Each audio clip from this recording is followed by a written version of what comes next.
Good morning guys. Oras po natin alaw na 22 na ng madaling araw po. So araw po tayo ng Sabado ngayon,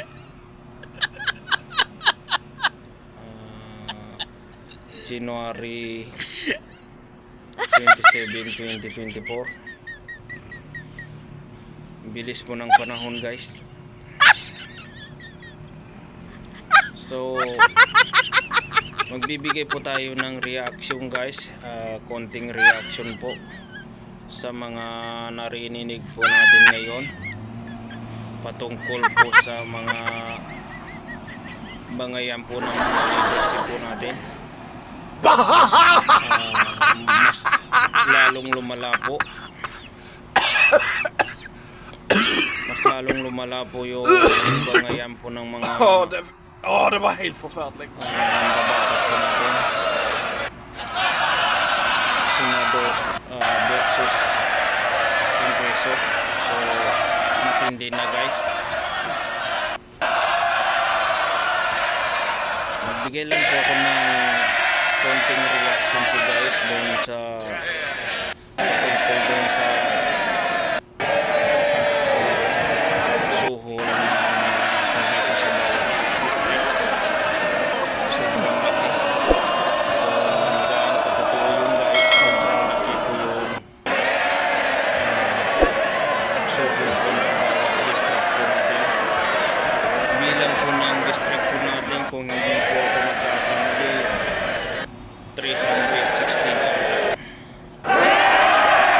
So 316 po, mismo sa 20 million. So sobrang laki. Billion guys. Hindi na po million, billion yung usapan dito. So 20 million times 316. Det var helt förfärligt. 600. Kung hindi po ako nagkakamali, 600 point sorry po, 6 billion point 3 po, point 3. Tama ba? 6 billion 320 million po ang magagasto po ng Congress kung sakali totoo po yung usap-usapan na sinusuhulan daw yung mga distrikto ng 20 million. So ang tanong guys, ang tanong po, kung saan po nanggaling ang perang yun?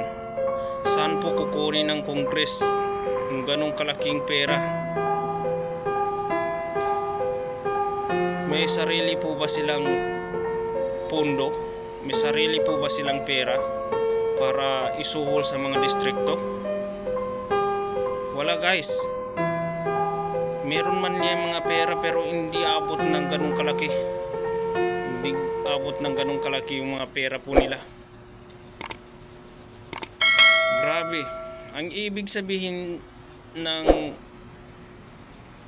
6 billion point 3, kung saan nila kukunin yun, ang ibig sabihin ang pagkukunan nila ng pundong yung guys, yung pundo ng gobyerno, yung pera po ng taong bayan. So kahit sabihin na natin na wala tayong personal na pera doon, pero may ambag pa rin tayo doon guys, dahil pera po ng taong bayan yun, pera po natin lahat. Kaya magbigay po tayo ng konting reaction guys, dahil nakakaiba na po, nakakaiba na yung mga nangyayari ngayon, mga nangyari sa mga Congress, Senado. Grabe kung napapanood niyo yung galit ng mga Senado guys. Sa bagay may punto naman sila dahil hindi po dapat suhulan yung mga tao, hindi po dapat bibigyan ng ayuda yung mga tao, ang kapalit po yung mga perma po nila. So kung gusto po nilang mamahagi ng ayuda, yung ayuda walang kapalit, hindi yung bibigyan ka na nga pero may kapalit pala, magugulat ka na lang, ganito pala yung kinuha mong pera, ganito pala yung binigay sa yung pera, may kapalit. So dito po banda sa amin wala pa pong ganong nangyari, pero sa ibang probinsya, lalo na po sa Davao, grabe garapalan daw yung pamamahagi ng mga ayuda doon guys, na may kapalit na perma, ayon po sa mga narinig natin sa mga balita o mga tao. So sobrang nakakadismaya.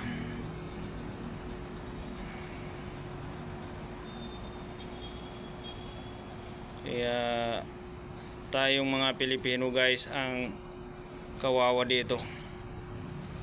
Yung mga leadership natin, walang mawawala sa kanila, pero tayo magsakripisyong mga maliit na mga Pilipino, dahil nga hindi man lang matutukan po yung pagtaas mo ng mga biliin po guys, dahil dyan lang po tayo makikinabang. Once na bumaba po yung mga biliin, dyan lang po tayo mga makikinabang. Pero pag once na tumaas yung mga biliin guys, dyan po tayo lulubog, dyan po tayo mahihirapan, dahil wala tayong sapat na pondo para po sa mga biliin. So 1,000 nga guys, isang araw na lang, o di kaya 2 araw na lang ubos na. Kaya kawawa tayong mga Pilipino, hindi po sapat yung kinikita po natin sa mga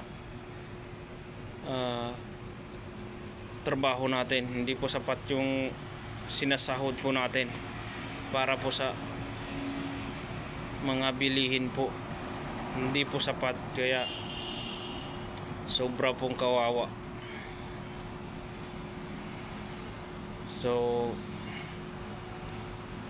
sana po magkaisa tayo guys, para uulad po yung bayan po natin.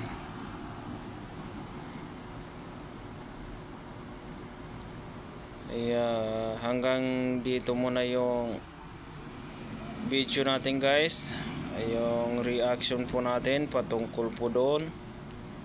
So sana po maging maayos na po ang lahat. So sa mga 5.9 ko dyan, 3535 lang po sa mga 2.0, para 7416 sa ating mga 2.0. Hanggang sa pagporto po natin,